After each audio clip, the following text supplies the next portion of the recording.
Maybe we will but I know was think that I wonder man German as my boy na no mudo dele nwoke mudo dele nwa biko video wete na mbosi hu na fa video anwa de na akụkọ ebe ya video Matthias Ezeaku na brother Chigbo na-enwekwa serious case maka na Matthias Ezeaku reply ya na brother Chigbo asị ka ekwubi ha Matthias Ezeaku bụ ụzọ wee chi okwu ibu ụzọ kpọwa mmadụ criminal ekwu na Matthias anaghị afịa ahụ buru ụzọ je kpọọ polisi unu nụkwara ya ozugbo na ya charge brother Chigbo for defamation of character mana ị na-ebu ụzọ akpọ pastors criminal akpọ Jesus Christ nke akpọ ndị pastors ndị ochie onye bụ post a picture you dey nke ibu ụzọ kpọlịa brother Chigbo kpọwa ya criminal kpọbụ ya mọdara kpọbụ ya nke maka na ọ na-eje chọọchị kịta na enyena ga advice two words enye gị is either you go to prison or you go to psychiatry iburu ụzọ pụta mewe video rant biko na reply Matthias Ezeaku ihe ọ gwa brother Chigbo n'abalị ya.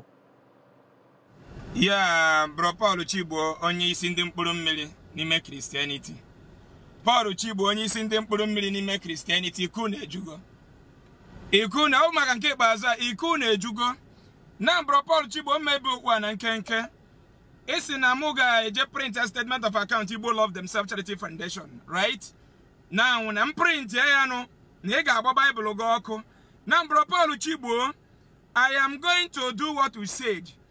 And this nigga charge him for carelessness of taking carelessness of the sick. Muabeza, Igbo Love Themselves. The careless Ebendoyano. Bro Chigbo, and a challenge get your date. You get book the Bible go. Then I'm print testament of account. Obo ne balance homo. What I have spent millions in ways to go spend go Igbo Love Themselves. Personally. Can I print a statement of my account before Igbo Love Themselves a bit to 2018 to know my worth, my investment, what I worth before then. Now print is the statement. Go never go na the account. Since the NGO bido and the money I spend go but for salary, more offices, so everything body patient to man come na 2 extra millions in order I'm going to any show being an India.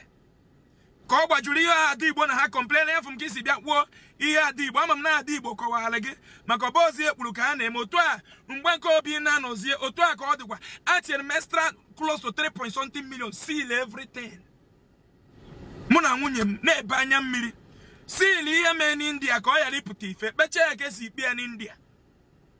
Oh, Makurugina, through Adibo. I know, oh, it's Gogina Eba Adibo, ne Pata complain beer.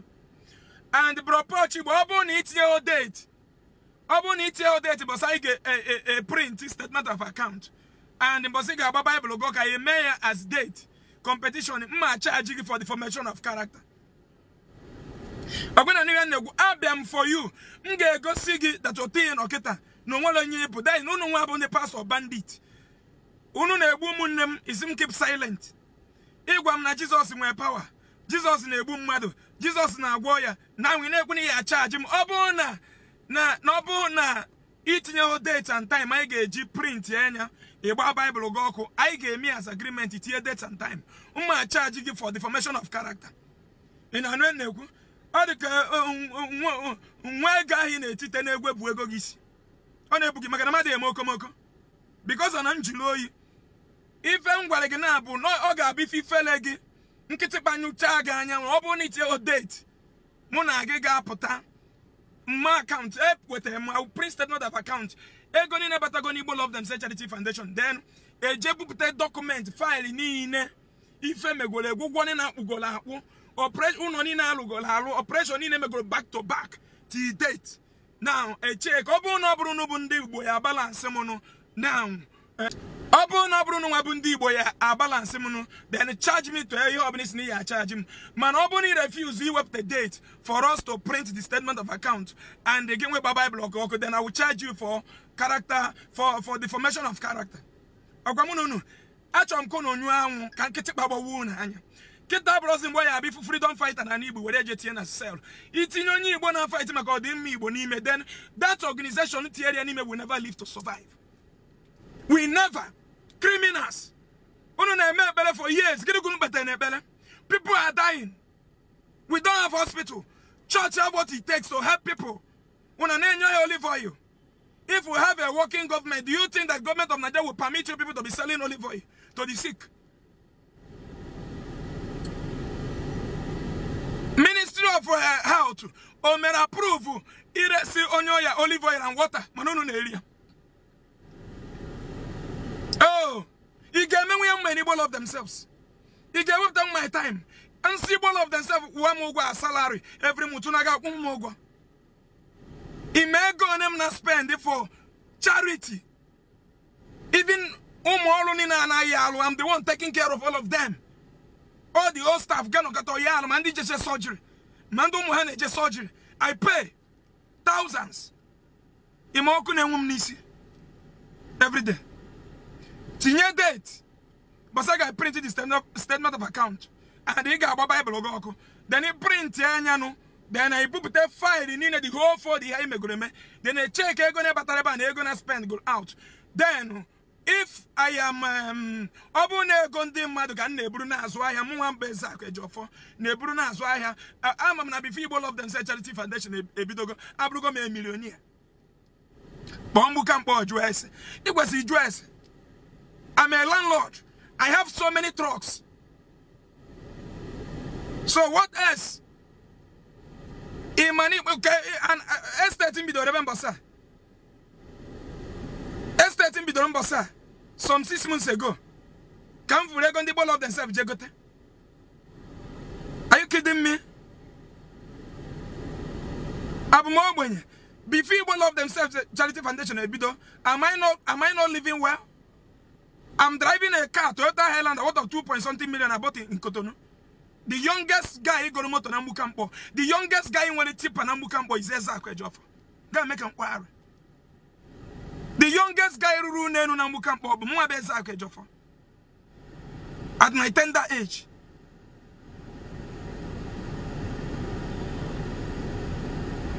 I'm waiting for you. You fail to eat in your date. You put the war, need in date so. Ezeaku print and Bible gapata. Now, Obonity or data, then I will charge you for the formation of character. Muno gabalio. Eventually go for any muno mapam. Then guys, Kai Putano wana no. The whole world are listening to my because uno bundori. Nigeria pastors bundoshi. Ne bunde mad with security naga. Ne people sticker. And when the government to naga name operate. You people want to destroy this good work we are doing, opening the eyes of our people. Uno with kidney failure, liver failure. Now go on Jesus now warrior. Why can't you reality hit go get man no ganya? If man is now back to back, and money figure menu. Only female will never leave you on social media. Ngana peg back to back. Any video abuni weputelu, I will counter it. Because now unyo wasikewo. Shame on you.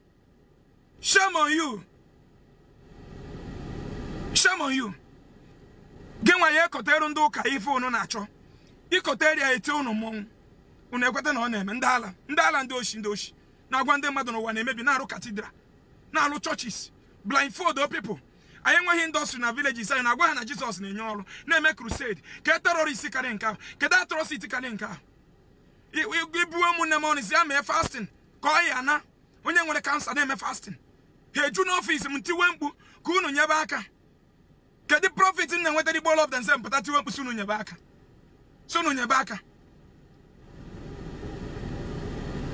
onye mere program of 100,000 na catch na radio kind of live video the doctor bomb sim na pressure na carry 100,000 nwa ki bia moto mjua the doctor say ego ne ka ga eri oso na 150 nwa ki bia moto with 50,000 naira mbo wa mana m no live video we na ekwe kenkem na ezu ezo o ego the doctor je ma pressure na na tie 10 kobo na radio. When we check program, my nose ego na nakundi red out. I am add ego na nakundi red. Keze ba ise nwete ego. Imego ni ya na gbadi rim every month. Ani meche go. Muna giga achi piano. Iwepute ego ahi nwere wepute nkem. Wepute connection ahi nwere wepute mensa ahi nwere wepute nkem. Na ala na ha unu. Fuck you people ndori.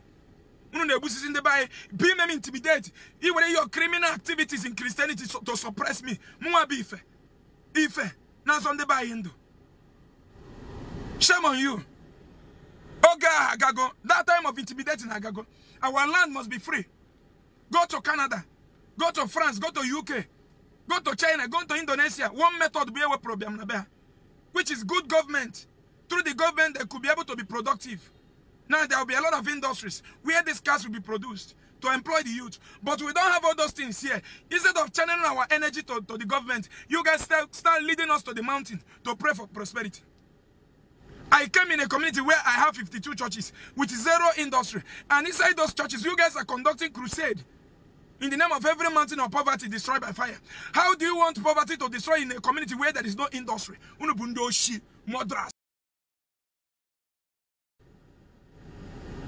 Monaki ga-agbari akete.